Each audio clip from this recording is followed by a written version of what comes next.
ETF index mutual funds నేర్చుకుని stock మార్కెట్లో రాణించాలనుకుంటున్నారా? వెంటనే ఈ నెంబర్కి కాల్ చేయండి. నమస్తే రమగారు. నమస్తే జయ. ఏదైనా ఒక సరదా కథ చెప్తారు? ఓ వ్యాపారస్తుడికి 4 కొడుకులట. పెద్దవాళ్ళు 3 నార్మల్ కిడ్సే, ఆఖరి వాడు కొంచెం అమాయకుడు. వాడి పేరు వెంకటప్ప. అయితే వాడు అమాయకంగా ఉండేసరికి వాడిని వెంగళప్ప అనేవాళ్ళు. వెరు వెంగళప్ప అంటాం కదా, అంటాంగా. అట్లా. సరే, ఆయనకి పాపం ఆఖరి పిల్లవాడి మీదే ధ్యాసగా ఉండి బాగా ముద్దుగా జాగ్రత్తగా చూసుకునేవాడు. వాడు ఇంట బయట పనులు అవి చేసేవాడు, కానీ తెలివిగల పని కాదు వాడిది. అమాయక ప్రాణి వాడు, వెర్రివాడు. ఆయన కొంతకాలాన్ని మెల్లిగా పెద్దవాళ్ళు అయ్యారు. పెద్ద కొడుకులు 3కి పెళ్ళిళ్ళు చేశాడు ఆయన. మామగారు పంచప్రాణాలు చిన్న పిల్లాడి మీదే ఉండటం, వాడేమో వెర్రి వెధవగా ఉండటం, పై 3 కోడలకి భలే మంటగా ఉండేది.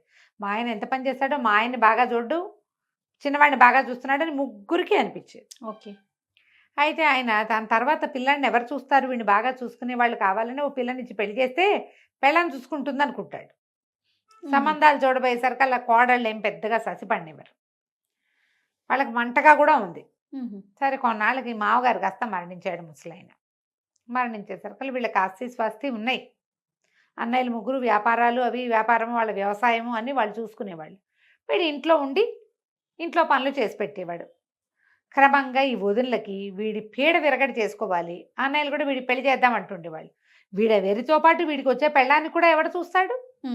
మనమే కదా చూడాలి ఆ అమ్మాయిని కూడా.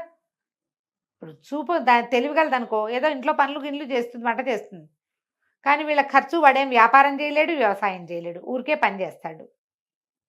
వీళ్ళు ఎలాగైనా వీడి పీడ విరగడి చేసుకోవాలని పుట్టింది వాళ్ళకి. అన్నయ్యలు కూడా శ్రద్ధగా చూసుకునేవారు వీడిని. వాళ్ళు ఎన్ని రకాల పనులు చెప్పేవాళ్ళు, వాడికి తిండి సరిగ్గా పెట్టేవాళ్ళు కాదు. వాడు చక్కగా చెయ్యెత్తు మనిషి, దెబ్బ పండర్లే, చూడ్డానికి బాగుండేవాడు. తండ్రి మంచిగా పోషించాడు కదా, వాడు ఏదో కాయా కసరు కోసుకుని తినేవాడు, వదినలేదో అన్నం పెట్టేవాళ్ళు, ఏదో చేసేవాళ్ళు. క్రమంగా ఒకనాడు పెళ్లి సంబంధాలకు ఎవరో పెళ్ళిళ్ళ పేరయ్య వచ్చి మాట్లాడేసరికి వీళ్ళకి ఒళ్ళు మండిపోయింది. ఏమైనా సరే వీడిని ఇంట్లో నుంచి తోలేయాలి ఎలాగోలాగా. వాడు ఏ మాట చెప్తే ఆ మాట వింటాడు. అమాయకుడు కదా, వీడిని పీడ విరగడి చేసుకోవాలనుకుని సరే ఇవాళ చూద్దాం అనుకున్నారు. అన్నయ్యలు 3 వ్యవసాయంలో ఏదో బిజీగా ఉండి ఎక్కడో వెళ్ళిపోయారు, ఎవరు లేరు ఇంట్లో. వీళ్ళు కుర్రాడే ఉన్నారు. ఈ అబ్బాయి ఏం చేశాడు, బయట దొడ్లో ఉన్న చెట్లు బోల్డ్ ఉన్నాయి, కూరపాదులు అవి చాలా పెట్టారు. వీడే పెడతాడు అవన్నీ, కూరలు కోసుకురావటం, కూరలు తరిగివ్వటం, ఆ పనులన్నీ వాడివే. పాదులన్నింటికి నీళ్లు తోడిపోసాడు, బావిలోంచి. పని కదా అది. అక్కడి నుంచి 3-4 తొట్టెలు గోళాలు నింపాడు. సాయంత్రం దాకా వాడకానికి కావాలిగా. ఆ వదినలు అసలు బావిలో చేదేయటం మానేశారు కుర్రాడు పనిలోకి వచ్చాక, ఏమీ చేయరు. సరే, అన్ని పనులు చేశాక లోపలికి వచ్చాడు. అబ్బా ఆయాసపడుతూ వచ్చి, వదినలు అన్నం పెట్టండి, వాళ్ళ కంది పచ్చడి సొరకాయ పులుసు చేయాలి నా కోసం అన్నాడు. అనేసరికల్లా వదిలి 3 కూడబలుకుని 3 చేపలు పరుచు పడుకున్నారు. పడుకునేసరికి వీడు తెల్లబోయాడు. ఏమైంది, ఒంటో బాగుండలేదా? వాడికి ఏంటంటే వాళ్ళ అమ్మలాగానే వదినలని. ఆ 3 దగ్గరికి వెళ్ళాడు. పెద్ద వదిన చెప్పింది, అయ్యి బాబోయ్ నాకు ఎంత ఇదిగా ఉందో చెప్పలేనంత తలనొప్పి, నాకు గోధుమ వన్న తాచు కూర తీసుకొచ్చి ఆ కూరని నిప్పుల మీద వేసి ఆ పొగ పీలిస్తే కానీ తలనొప్పి తగ్గదు. నా వల్ల కాదు నాయన, నేను ఏ పని చేయలేను, తలకాయ పగిలిపోతుందండి. తెల్లబోయాడు. గోధుమన్న తాచు ఎక్కడి నుంచి వస్తుందో తెలియలే. చిన్నోదిన దగ్గరికి వెళ్ళాడు. అన్నమండవా, నీకు ఓపిక లేదా, నీకేమైంది అన్నాడు. నా పొట్టలో పెద్ద పెట్టినట్టుంది, అసలు అన్నం అరగటలేదు, ఇవాళకి నా పని అయిపోయింది. పులిపాలల్లో వాము పొడి కలుపుకు తాగితే తగ్గుతుంది అంతే. పులిపాలల్లో వాము పొడి అంటే ఏమిటి, అది ఎక్కడి నుంచి వస్తాయి? సరే, 3వ వదిన దగ్గరికి వెళ్ళాడు. 3వ వదిన దగ్గరికి వెళ్తే కళ్ళు లాగేస్తున్నాయి నాకు, నా వల్ల కాదు, మరి కళ్ళల్లో ఏదైనా పెట్టుకోవాలి. ఏం పెట్టుకోవాలి? బ్రహ్మరాక్షసి కొమ్ము అరగదీసి ఆ గంధం కాటికలా పెట్టుకుంటే కానీ ఈ కళ్ళ బాధ తీరదు నాకు. ఈ 3 వస్తే కానీ మేమేమీ చేయలేం, నీకు వంట వండలేము, నీళ్ళు పోయలేమన్నారు. అయ్యో, వీడు వెలవెల్లాడిపోయాడు. అయ్యో బాబోయ్, ఇంత చక్కగా పని చేసుకునే వదినలు ఎంత వంట చేస్తారో, ఎంత రుచిగా చేస్తారో. వీడికి నచ్చేవన్నీ వాళ్ళు వండుతూనే ఉంటారు ఎప్పుడు, వీడి కోసం కాదు, మామూలుగా వండుతారు. అయ్యో, వీళ్ళ బాధ ఎట్టాగైనా తీర్చాలని, సరే నేను అడవిలోకి వెళ్ళి ఈ 3 పట్టుకొస్తా, ఊరిని వైద్యం చేసుకున్నాక అప్పుడే వంట చేసుకుందాం మనం కలిసి. నేను పచ్చడి కావాలంటే నేను నూరుతా, సొరకాయ కావాలంటే నేను తరుగుతా అని చెప్పి అడవిలోకి వెళ్ళాడు. వెళ్ళి సరే దొరికిన పుట్టల వల్ల చేయి పెట్టి చూస్తున్నాడు, గోధుమ వన్న తాచు ఉందా లేదా అని. అక్కడి నుంచి గోధుమ వన్న తాచు దొరకల. అక్కడి నుంచి పులి కావాలి వాడికి, పులిపాలు కావాలి కదా. ఈయన పులి ఎక్కడుందా అని వెతకడం మొదలెట్టాడు. వీళ్ళు అనుకున్నారు ఇంకేముంది, ఏ తాచుపాము కాటేస్తుంది ఆ. ఒకటి, ఒకవేళ తాచుపాము కాటే లేదనుకో, ఏ పులి ఈయన పులి పాలు కావాలంటే ఎక్కడి నుంచి వస్తాయి, పులి ఈయన ఉండాలి. ఈయన పులి మనుషులను చూస్తే మీద పడి మింగేస్తుంది. ఈ 2 చోట్ల తప్పించుకున్నాడు అనుకో. బ్రహ్మరాక్షసు కొమ్ము అడిగాం, ఏ రాక్షసులో పొట్టను పెట్టుకుంటాడు, ఇక వీడి ఇంటికి రాడు. వీడికి మనం ఏం చేయక్కర్లా, వీడి రేపొద్దున వీడి సంపాదన లేని వీడితోటి వీడి పెళ్ళాన్ని కూడా మనం పోషించాల్సిన పని లేదు. వాడు ఎక్కడ పోయాడో మా తెలియదు అంటాం అంతే అని వాళ్ళు స్థిమితంగా ఉన్నారు. వీడు వాడవంతా వెతికాడు. బ్రహ్మరాక్షసి ఎక్కడున్నావు అని అడుగుతూ, అమాయకుడు కదా, ఈ పులి కోసం చూశాడు. పులి లేదు. మేకలు కాదు, లేళ్ళు, కుందేళ్ళు, 1 6 నక్కలు కనపడ్డాయి. ఇక వెతికి ఏం చేశాడు, ఇక అడవిలో అరవటం మొదలుపెట్టాడు. ఓ బ్రహ్మరాక్షసి ఎక్కడున్నావో కనబడు, ఓ పెద్ద పులి ఎక్కడున్నావో కనిపించు, మా వదిలికి ఒంట్లో బాగుండలేదు అని కేకలు పెడుతుంటే అక్కడ ఏమైంది, ఆ అడవిలో ఒక పెద్ద దిబ్బలా అంటే ఒకటి ఉంది, చిన్న కొండ అనుకో. ఆ దిబ్బ మీద ఒక మంత్రాల మరిడెమ్మ ఒక ఆవిడ తన కూతురుతో పాటు అక్కడ ఉంటుంది. పైన ఒక పెద్ద పాక వేసుకుని బోల్డ్ అన్ని మాయమంత్రపు సామాన్లు ఉన్నాయి ఆ ఇంటి నిండా.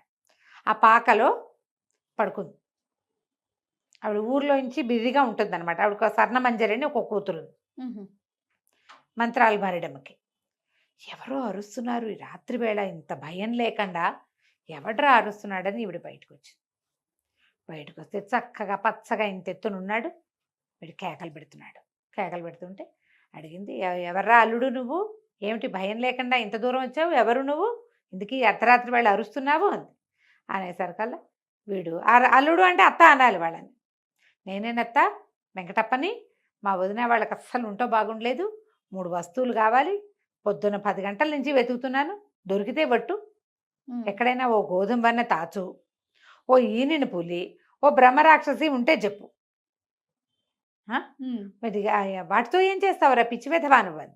వాటితో ఏమైంది, గోధుమ వన్న తాచేమో తాచు కూర కావాలి మా పెద్దొదినకి, పులి పాలు కావాలి చిన్నదినికి, బ్రహ్మరాక్షసి కొమ్ము కావాలి 3వ వదినకి. ఆ వైద్యం చెప్తే వాళ్ళు బతకరమ్మా, చాలా తలనొప్పితో బాధపడుతున్నారు, వంట తంట లేదు ఇంట్లో, మా అన్నయ్యలకు భోజనం ఎట్లా, నాకు ఆహారం ఎట్లా, మా ఇల్లు నడవద్దా, అందుకని వచ్చానంటే సరే ఏమేమి ప్రయత్నం చేసామంది. ఒక 6 7 పాములు పట్టుకున్నాను, గోధుమని తాచు దొరకలేదు,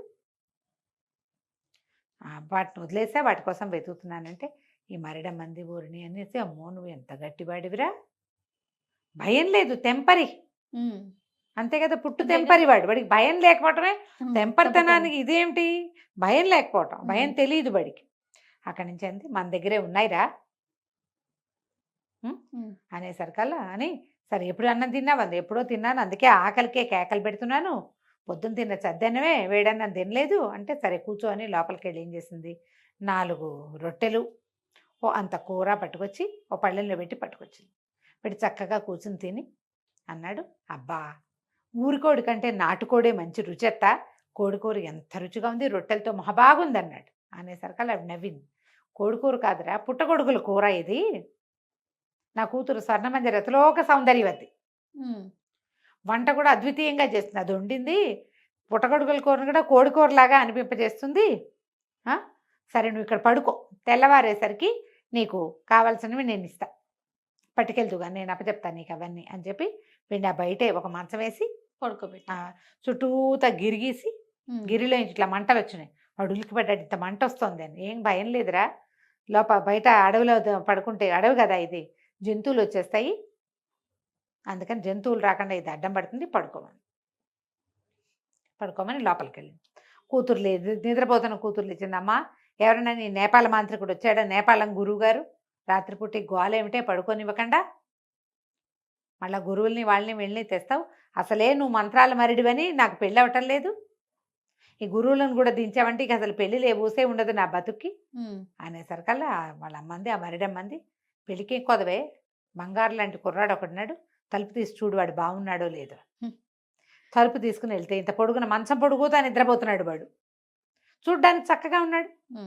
సరే లోపలికి వెళ్ళి బాగున్నాడమ్మా అంటే, చక్కగా వాడిని పెళ్లి చేసుకుంటావా అంటే చేసుకుంటాను. వాడు అంత తెలివిగలవాడు కాదు, ఆ తెలివిగలవాడిని తను చేయగలది, పిల్ల మహా పిచ్చ తెలివిగలది, తల్లి మంత్రాలు మరడం అవటంతో ఆ పిల్లకి పెళ్ళి అవటల్లా.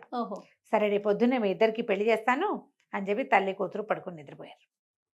మర్నాడు పొద్దున్న లేచాడు, నా సామాన్లు ఏవి అన్నాడు. సామాన్లకి ఉందిలే అల్లుడు, మా అమ్మాయి చక్కగా వంట చేస్తుంది చూసావు కదా, మీ వదినలు సొరకాయ పులుసు అన్నావు, మా కూతురు అయితే పొట్టగొడుగుల కూరని కోడి కూరలాగా భ్రమింప చేసేలాగా వండుతుంది, దాన్ని పెళ్లి చేసుకుంటావా, నీకు కావాల్సిన వస్తువులు ఇస్తాను.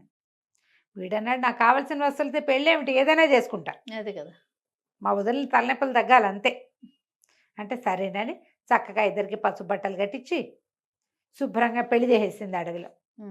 చేసేసాక ఒక భోషాణం చేతిలో పెట్టింది, ఇంతది పెట్టే, మీ వదిన ముగ్గురికి కావాల్సిన వస్తువులు ఇందులో ఉన్నాయి, చీర సార్లు వాళ్ళకి ఇవ్వాల్సిన ఉంటాయి కదా, మరి పెద్ద కోడళ్ళకి ఇవ్వాలిగా, అవన్నీ ఇందులోనే ఉన్నాయి, చూసుకోమని వాళ్ళనే అని చెప్పింది.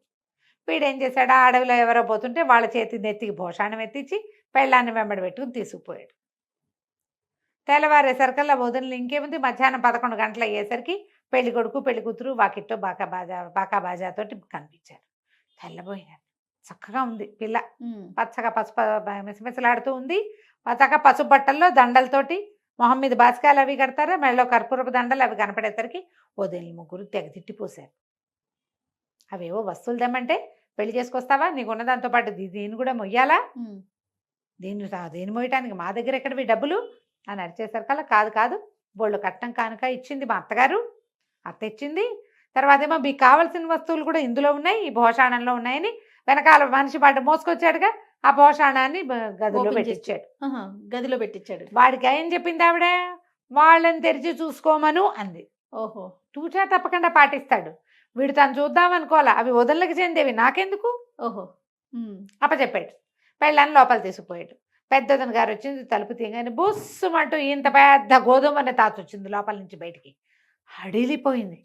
అమ్మ బాబోయ్ ఇంకేమైనా ఉందా అని తలుపేసి, ఉండండి రా హారతిస్తాను, అప్పుడే ఇంట్లోకి వచ్చేసారు అని గుమ్మంలో నిలబెట్టి హారతి ఇవ్వటం మొదలెట్టి, రెండో కోళ్ళు అయ్య బాబోయ్ దీనికి ఏదో మండ్లు మాణిక్యాలు దొరికేసినాయి, అందుకే హారతిస్తోంది, మనం చూద్దామని పరిగెత్తుకుంటూ రెండో కోడలు వచ్చి తలుపు తీస్తాయి, అందులోంచి అప్పుడే ఇది ఇట్లా మొహం వేళ్లాడిపోతున్నాం, పెద్ద పూలు ఒకటి దూకపోయింది మీద. అమ్మో, అయ్య బాబోయ్ ఎంత వేసేసి లోపలికి వెళ్ళి అక్షంతలు పుచ్చుకొచ్చింది మరిది మీద వేయటానికి. మూడో కోడలు వెళ్ళింది లోపలికి, మూడో కోడలు వెళ్ళి తలుపు తీసేసరికల్లా ఏముంది, అందులోంచి పెద్ద ఒంటి కొమ్మున బ్రహ్మరాక్షసుడు ఒకడు మీద పడిపోయాడు. ఆ పెట్టి శాశ్వతంగా వీళ్ళ నట్టింట్లో ఉండిపోయింది. ఇప్పుడు ఏం చేస్తారు, వాడిని ఏదైనా అంటే ఈ పెట్టిలో నుంచి ఏమొస్తాయో తెలియదు, నిశ్శబ్దంగా ఊరుకుని దిగదొడిచిపోసి హారతులు ఇచ్చి అక్షింతలేసి కొత్త పెళ్లి కూతురికి ఇంకో గది ఏర్పాటు చేసి లక్షణంగా లోపల తీసుకుపోయారు. ఇక అప్పటి నుంచి వెంగళప్పని వాళ్ళ ఆవిడ హ్యాండిల్ చేసుకుంది, చక్కగా ఇంట్లో వంట తంటా చేసేది. ఆ పిల్లకి అన్ని తెలివితేటలు ఉన్నాయి కాబట్టి వారిని వీరిని పిలిచి మా వాటా మాకు ఇస్తే మేము మా వ్యవసాయం మేము చేసుకుంటాము ఓహో అని చెప్పి వాటా కూడా పుచ్చుకుంది. వాడు అందంగా ఉన్నాడు, దానికి పెళ్ళే కాని పరిస్థితి దాంది. వాళ్ళ అమ్మ మంత్రాలు మరిడి అవుతుంది, వీడికి మరిడికి మామూలు వాళ్ళకి తేడా తెలియదు. అది వాళ్ళ ఇంటి పుట్టింటికి వెళ్ళే ప్రసక్తి లేదు, ఎప్పుడైనా వాళ్ళ అమ్మాయి వస్తుంది, హాయిగా ఉన్నాడు. అంటే మనుషులు చెయ్యొదిలేసిన అమాయక పిల్లలకి భగవంతుడు ఎక్కడో చోట చెయ్యి ఏర్పాటు చేస్తాడు, ఎక్కడో చోట. అంతే, వాడి తాలూకు మంచితనమే వాడి శ్రీరామ రక్ష. అంతే కదా కంచికి మనం ఇంటికి. నమస్తే. నమస్తే.